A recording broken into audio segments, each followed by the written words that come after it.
இவ்வளவு நாளும் நீங்க டீல் பண்ணி சாதிக்க முடியாத சில பிரச்சனை இருக்கும்ல. எவ்வளவோ போராடிட்டீங்க, எவ்வளவோ நீங்க உங்க சைடு செய்ய வேண்டியது எல்லாம் செஞ்சிட்டீங்க.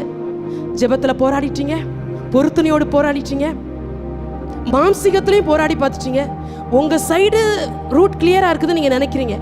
ஆனா அற்புதம் மட்டும் நடக்கல, அற்புதம் மட்டும் தாமதிக்குது.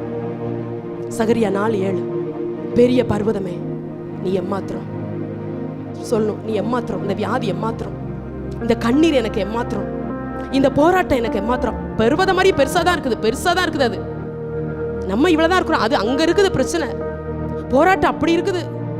பர்வதங்கள் கர்த்தருடைய பிரசன்னத்தினால மெழுகு போல உருகிருச்சான். பர்வதத்தை யாராவது மெழுகு வச்சு உருக்க முடியுமா? பிரசன்னத்துக்கு மட்டும்தான் அந்த வல்லமை இருக்குது. போராட்டங்கள் பிரசன்னத்துக்கு முன்பாக நிற்கவே முடியாது. இன்னைக்கு எந்தெந்த காரியத்தை குறித்து பயந்து போய் வந்தீங்களோ, எதெல்லாம் பெரிய பர்வதமா இருக்குதோ எல்லாவற்றின் மேலும் அவருடைய பிரசன்னம் இன்னைக்கு விழணும். அவருடைய பிரசன்னம் உருக்கும், பிரச்சனைகளை உருக்கும். அவருடைய பிரசன்னம் பலவீனங்களை மாற்றும். அவருடைய பிரசன்னம் வியாதிகளை நீக்கும். அவருடைய பிரசன்னம் சூழ்நிலைகளை மாற்றும். அவருடைய பிரசன்னம் அற்புதம் செய்யும். அவருடைய பிரசன்னத்தினால செய்ய முடியாத ஒண்ணுமே இல்லை. சில பிரச்சனைகள் உருகட்டும். இந்த வேளையில சில பலவீனங்கள் சரத்துல இருந்து போராடி கொண்டிருந்த, நம்மளை பயமுறுத்தி கொண்டிருந்த, நம்மளோட எதிர்த்து நின்ற சில காரியங்கள் உருகி போகட்டும்.